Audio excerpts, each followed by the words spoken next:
कितनी परेशान होती होंगी वो उंगलियां भी ना, जो ये जानने के बावजूद भी कि सामने वाला इससे इरिटेट हो जाएगा, फिर भी मैसेज कर दिया करती है। हम सब अपनी अपनी लाइफ में बिजी हैं, सबके पास बहुत कम वक्त है एक दूसरे के लिए, और शायद वक्त भी कम है जो हम हर किसी को दे भी नहीं सकते। अगर कोई तुम्हें मैसेज कर रहा है, पूछ रहा है, फिक्र करता है तुम्हारी, तो उसके लिए तुम्हें वक्त देना जरूरी हुआ ना। ठीक ऐसे ही तुम्हारी लाइफ में भी कुछ लोग ऐसे होंगे जिन्हें वक्त देना तुम्हें जरूरी लगता होगा। लेकिन अगर कोई तुमसे प्यार करे और वो जाहिर करने के लिए तुमसे तुम्हारा वक्त मांगे, तो शायद तुम्हारे लिए उसकी इतनी जरूरत नहीं होगी।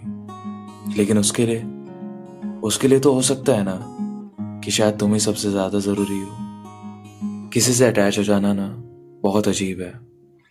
खुद से हम किसी को फील नहीं करा सकते, और सामने वाला खुद से फील करने लगे, ऐसे चांसेस बहुत कम होते हैं।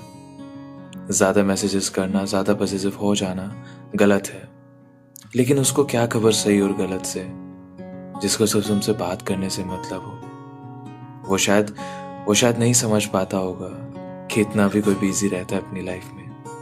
हो सकता है वो तुम्हें बस खोने से डरता हो, क्योंकि उसके लिए तो तुम सबसे ज्यादा जरूरी हो ना। उसका ज्यादातर वक्त तो सिर्फ तुम्हारे लिए होता होगा, बेखबर इस बात से कि तुम्हारे वक्त की जरूरत क्या है।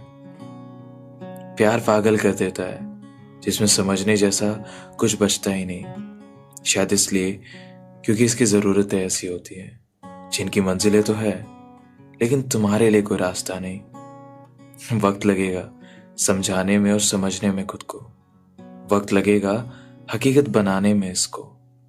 फिर तुम्हारे लिए शायद ये उंगलियां इतना परेशान नहीं होंगी, या कहो फिर तुम्हें शायद ये उंगलियां इतना परेशान नहीं करेंगी। वक्त तुम्हारा भी जरूरी है, वक्त मेरा भी जरूरी है, बस शायद फर्क सिर्फ इतना है, मेरा तुम्हारे लिए जरूरी है और तुम्हारा शायद नहीं। कितनी परेशान होती होंगी वो उंगलियां भी ना, जो जानने के बावजूद भी कि सामने वाला इससे इरिटेट हो जाएगा, फिर भी मैसेज कर दिया करती है, जो बेखबर इस रास्ते के चल देती है मंजिलों की ओर। कितनी परेशान होती होंगी वो उंगलियां भी ना।